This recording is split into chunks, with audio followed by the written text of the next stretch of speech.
And really, if you read through like the next 10 chapters of Isaiah, you're just going to see this theme repeating of God is doing a new thing. God is doing a new thing. He has not forsaken us. So good. Ray Hughes, who is a worship leader from way back, like, I don't know if y'all remember those Integrity worship albums and like Victory Chant and stuff like that. Way back in the day, Ray Hughes was a worship leader and songwriter, and he said this really. I was watching him on Bethel TV a couple weeks ago, and he said this really interesting thing. He said, "If we change the way the church understands worship, we will change the way humanity encounters God." Like the first thing that the Lord started telling me about what he's wanting for our worship and what he's doing in worship right now is it is the end of the days of the song service, where we all just get together and we sing a song together and it's nice. Maybe it, is sentimental or whatever. Like, it's just not good enough anymore. He is wanting interaction with his people in worship. Really, our whole lives are to be worship. And so it's learning to live from this place of worship and encounter where it's not just about singing the song or going through the motions. He's wanting us to be a people of worship, people of prophetic worship. He wants our worship to be as if he has physically walked into the room. And he's saying, come on, everybody, let's do this. And we're responding to what he is doing. Now, last week, when we had worship last week, it felt like a lot of breakthrough for me. Did it feel that way to you guys? It was like a breakthrough in worship last week as we worshiped together.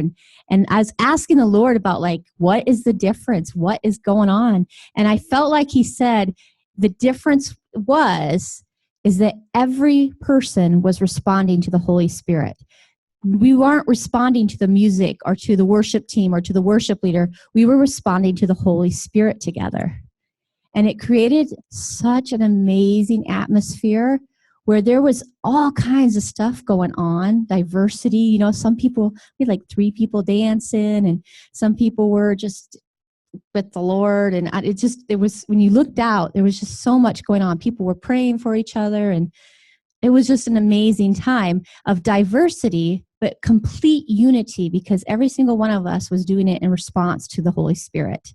As a worship leader, at times I've kind of tried to give permission for people to express themselves in diverse ways, and it just felt like we were still missing something. Like, okay, there's people doing different things, but there was something missing, and it was that unity that came when we're all responding to the Holy Spirit and not to the music, not to the worship leader, but to the Holy Spirit.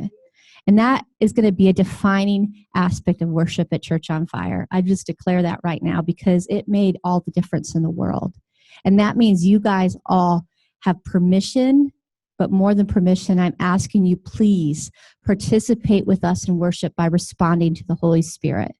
And at the end, if you guys stayed a little bit later, because we did go a little long last week, but there was a girl visiting us, and she came up to me at the very end of the service, and she's like, I'm supposed to sing the last song with you. I've never done this before. And she was so scared, you could see it. But she was trying to be obedient to the Holy Spirit, right?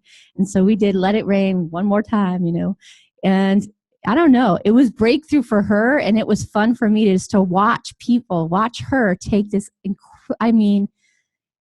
Some of you know, because you're afraid to be up here.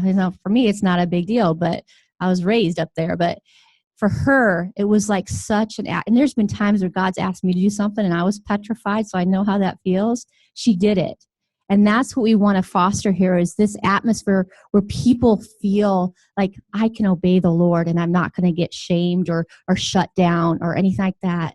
And it was just amazing. It was an amazing time last week. So that's the first real thing, is the end of the song service, because instead of coming in and responding to the music and responding to what's on the screen, we're responding to the Holy Spirit.